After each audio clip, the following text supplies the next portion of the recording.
அன்பர்களே வணக்கம். நாம் இன்னைக்கு வீடியோ தொகுப்பில் எதை பற்றி நம்ம பார்க்க போகிறோம் அப்படின்னா, ஒரு சில பேர்கள் எதிரிகள் என்ன செஞ்சுருப்பாங்கன்னா, தொழிலை முடக்குவதற்காக, குடும்ப வளர்ச்சியை முடக்குவதற்காக ஒரு சில பேர்கள் மாந்திரீக கட்டுகள் போட்டிருப்பாங்க. சரிங்களா?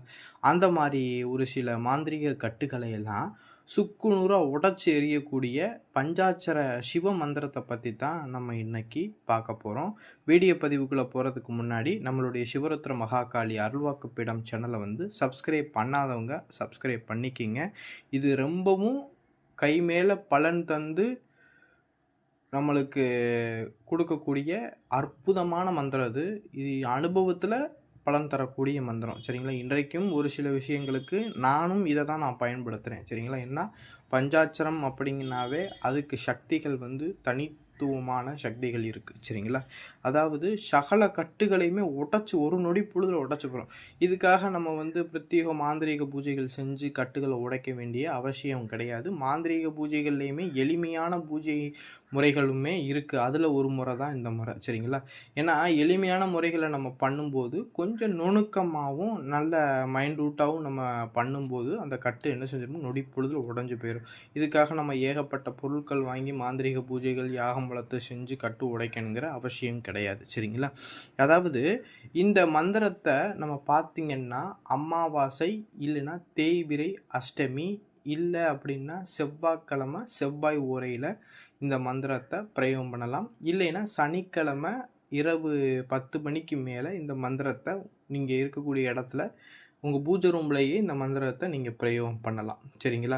அதாவது இந்த ஏவல் பில்லி செய்வனினால் பாதிக்கப்பட்டவங்க, தொழில் முடங்கி எனக்கு தொழிலில் வருமானமே இல்லை, இந்த மாதிரி கட்டுகள் எனக்கு விழுந்து போயிருக்கு அப்படின்னு சொல்கிறவங்க, இந்த கண் திஷ்டினால் கட்டு இருக்கக்கூடியவங்க, சரிங்களா, இந்த மாதிரி எதிரிகள்னால மாந்திரிக பிரச்சனை எப்பேற்பட்ட பிரச்சனையாக இருந்தாலும் இந்த மந்திரத்தை நான் சொல்லக்கூடிய சக்கரத்தை வரைஞ்சி நான் சொல்லக்கூடிய முறையை நீங்கள் பிரயோகம் பண்ணினா கண்டிப்பாக சகல கட்டுகளுமே ஒரு நொடி பொழுதில் அம்புட்டு அவிழ்ந்து ஓடி போயிடும். சரிங்களா?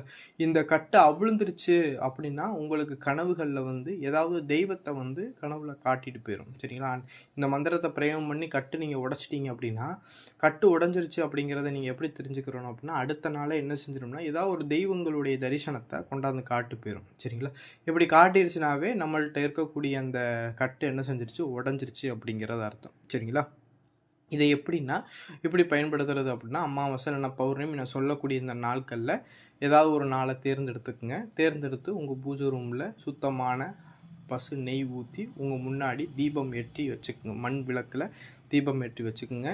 நீங்கள் கிழக்கு திசையை பார்த்து உட்காந்துக்குங்க. உட்காந்துக்கிட்டு ஒரு தாம்பாளத்தட்டில், அந்த தாம்பாளத்தட்டு ஒன்று தாம்பாளத்தட்டு சில்வரெலாம் இருக்கக்கூடாது. தாம்பாளத்தட்டு செம்பு தாம்பாளமாக இருக்கணும். இல்லை அப்படின்னா பித்தளை தாம்பாளமாக இருக்கணும். சரிங்களா?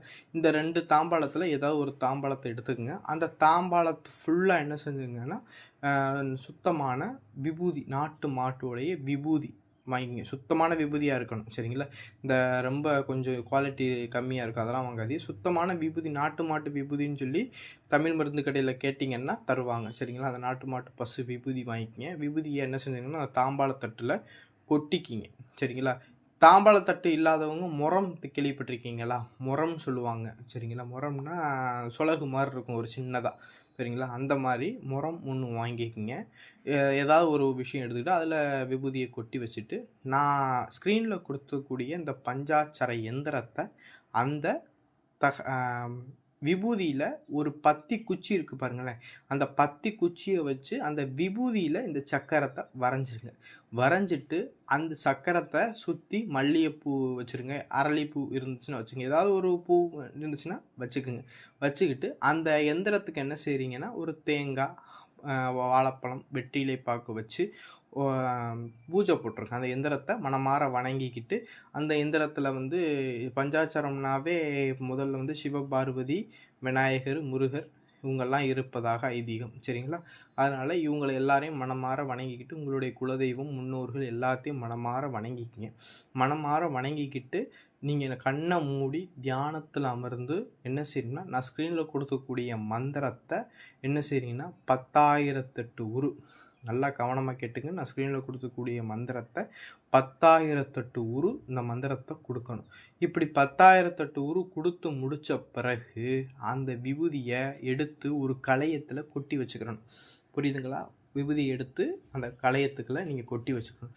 இந்த விபூதியை எடுத்து யாருடைய உச்சந்தலையில் போட்டு அவங்களுக்கு ஒரு விபூதி போட்டு விட்டிங்கன்னாவே போதும். உச்சந்தலையில் கொஞ்சம் விபூதி எடுத்து தலையில் இப்படி போட்டுறணும். போட்டுட்டு அவங்க நெத்தியில் அந்த விபூதியை பூசி விட்டிங்கனாவே போதும். அவங்கள்ட்ட இருக்கக்கூடிய கட்டு எல்லாமே நொடிப்புதில் உடஞ்சி போயிடும்.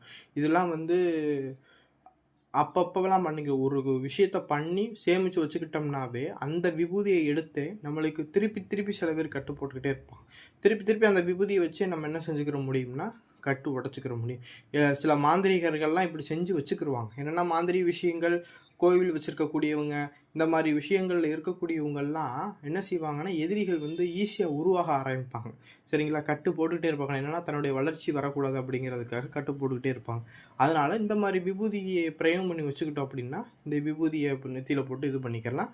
இல்லை இந்த விபூதியை ஒரு செப்பு தாயத்துலேயோ வெள்ளி தாயத்துலேயோ அடைச்சி தாயத்தை நம்ம அணிஞ்சுக்கிட்டோம் அப்படின்னா எதிரிகள் செய்யக்கூடிய எந்த விதமான மாந்திரிக பிரச்சனையும் என்ன செய்யாதுன்னா நம்மள்கிட்ட வராது. சரிங்களா? அப்பேற்பட்ட சக்தி வாய்ந்த மந்திர பிரயோகம் தான் இது. சரிங்களா? அதே போல் இந்த ஏவல் பில்லி செய்வனி சூனியங்களால் பாதிக்கப்பட்டவங்கள்லாம் இந்த விபூதியை உங்களை தேடி வர்றவங்களுக்கு இந்த விபூதி என்ன செஞ்சுருங்கன்னா வாசலில் ஒரு கருப்பு துணியில் கட்டிட்டீங்க அப்படின்னா வீட்டுக்குள்ளே என்ன செய்ய முடியாதுன்னா இந்த துஷ்ட சக்திகள்னால இருக்க முடியாது, ஓடி போயிடும். சரிங்களா? இந்த விபூதி உங்களை தேடி வர்றவங்களுக்கு அள்ளி கொடுத்து பயன்படுத்திக்கிற சொன்னாலும் ரொம்ப அற்புதமாக பேசும். இதெல்லாம் எளிமையான முறை. சரிங்களா? ரொம்பவும் அனுபவத்தில் பலன் தரக்கூடிய முறை. சரிங்களா? இந்த முறை எல்லாருமே பயன்படுத்துங்க. சரிங்களா? பயன்படுத்தி பாருங்கள். இன்றைய காலகட்டங்களுக்கு ஏதாவது ஒரு விஷயங்கள்னாலும் கண் திருஷ்டி பட்டு போயிடுச்சுன்னா கூட மொத்தமாக கட்டு விழுந்து போய் முடங்கி போயிடும். சரிங்களா? அதுக்காக என்ன செய்யணும்னா இந்த விஷயத்தை செஞ்சுக்கிட்டீங்க அப்படின்னா தொழில் விஷயமா இருக்கட்டும், எதிரிகள் பிரச்சனையாக இருக்கட்டும், எல்லாமே நொட்டி பொழுதுல எல்லா கட்டையுமே உடச்சி சர்வநாசம் பண்ணி போடும். சரிங்களா? இந்த வீடியோ பதிவு பிடிச்சிருந்துச்சுன்னா நம்மளுடைய சிவரத்ன மகாகாளி அருள்வாக்கு பீடம் சேனல் சப்ஸ்கிரைப் பண்ணாதுங்க, சப்ஸ்கிரைப் பண்ணிக்கிங்க. நன்றி, வணக்கம்.